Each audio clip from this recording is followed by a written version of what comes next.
Germain Henri Hess, le troisième du nom. C'est l'un des scientifiques qui a le plus marqué notre histoire. Il est né le 7 août 1802 et mort le 12 décembre 1850. Durant sa vie, il fut chimiste et médecin. Ses nationalités sont suisse et russe. La manière dont il a contribué à la science, c'est grâce à son intérêt pour la thermochimie. C'est grâce à ça qu'il a découvert la loi de Hess qu'il publie en 1840.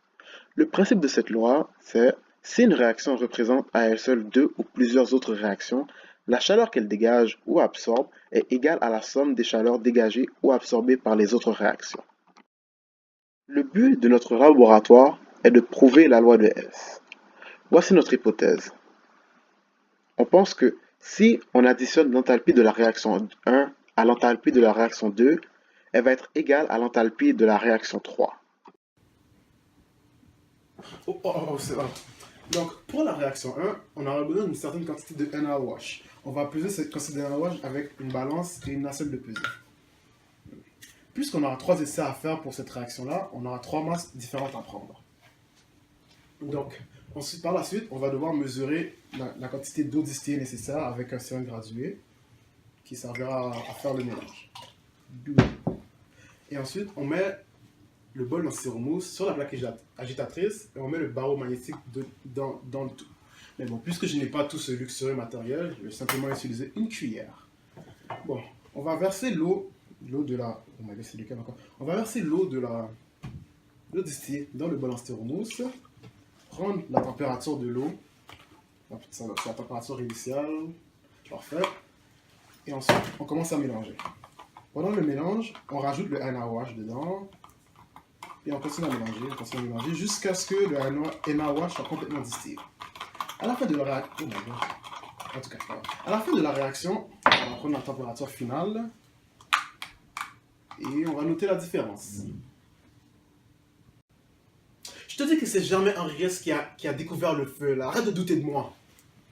Bon, pour la réaction 2, on va devoir encore mesurer une quantité de NaOH avec notre nacelle de peser, notre nacelle et notre balance. Ensuite, on met ça dans le ballon jaugé qu'on remplit à moitié d'eau distillée. Et là, cette solution-là, on la met dans notre éprouvette. Et on la laisse traîner là pendant 24 heures.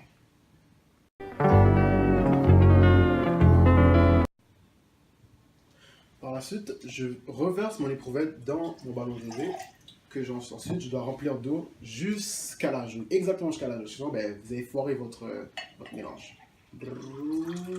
Oh my god, j'ai dépassé. Bon, on s'en fout là, c'est des choses qui arrivent. Ensuite, je dois prendre la température de cette solution. Parfait. Bon, là, j'ai une solution de HTL que je vais devoir diluer. Donc là, je vais prendre un cylindre gradué, je vais rajouter la solution de HTL, la petite solution de HTL, et je verse de l'eau pour avoir la dilution désirée. La solution désirée. Bon là, j'ai encore besoin de bol en styromousse que je vais mettre sur la plaque agitatrice et qu'ensuite je vais mettre le barreau magnétique dedans, mais une cuillère ça peut faire l'affaire aussi. Donc là, je dois verser la solution de HCl dans le bol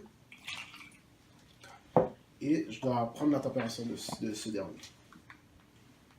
Parfait. Là, je commence à mélanger et en même temps, je rajoute la solution de... C'est quoi encore ça? Du NaOH, ben, comment j'ai oublié du NaOH? Oh my god, là, on va me tuer. Bon, une fois que le mélange est terminé, la réaction est terminée, on prend la solution, on prend la température.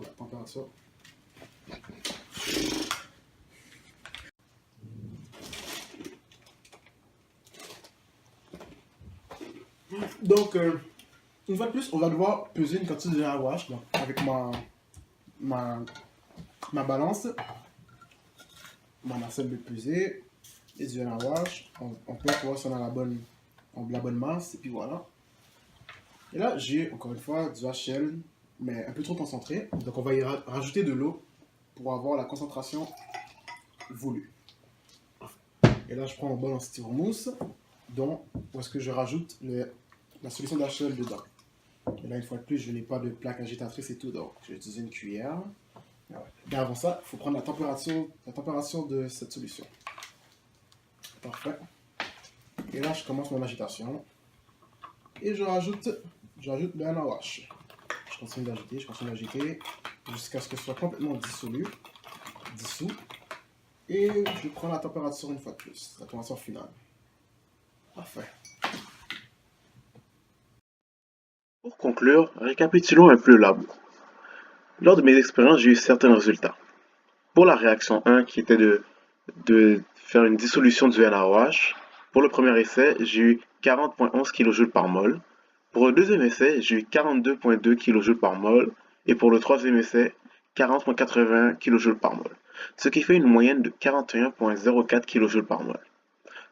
Pour la réaction 2, qui était une neutralisation du NaOH, j'ai eu 58,31 kJ par mol. Pour celui-là, je ne fais qu'un seul essai. Pour la réaction 3, qui était la neutralisation du NaOH avec du HCl, le premier essai, j'ai eu 100,61 kJ par mol et le deuxième essai, 100,01 kJ par mol, ce qui fait une moyenne de 100,31 kJ par mol. Maintenant, voyons voir la validité de nos réactions. Pour la première expérience, on a fait 3 essais et on a eu 3 résultats qui sont plutôt semblables. Donc ça nous dit que ma manipulation était correcte.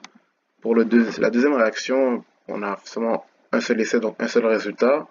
Donc on ne peut pas vraiment savoir à quel point est-ce que nos manipulations étaient correctes.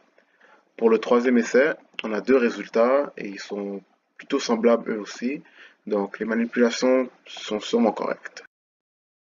Voici certaines améliorations qu'on peut apporter dans ce laboratoire pour les années prochaines. Pour commencer, on peut augmenter le nombre d'essais à plus que 1, 2 ou 3. Comme si le plus on les augmente, le moins de chances qu'on a de faire d'erreurs. Ensuite, on peut isoler le bol en styromousse. Comme ça, lors des manipulations, on perd beaucoup moins d'énergie, donc ce sera plus précis nos chiffres. Et on peut utiliser du NaOH en poudre à la place d'utiliser en pastille. Comme ça, ce sera plus facile de le dissoudre. Finalement, on peut dire que mon hypothèse était vraie, parce que quand on additionne la chaleur molaire moyenne de la réaction 1 à la chaleur molaire moyenne de la réaction 2, elle donne effectivement la chaleur molaire moyenne de la réaction 3.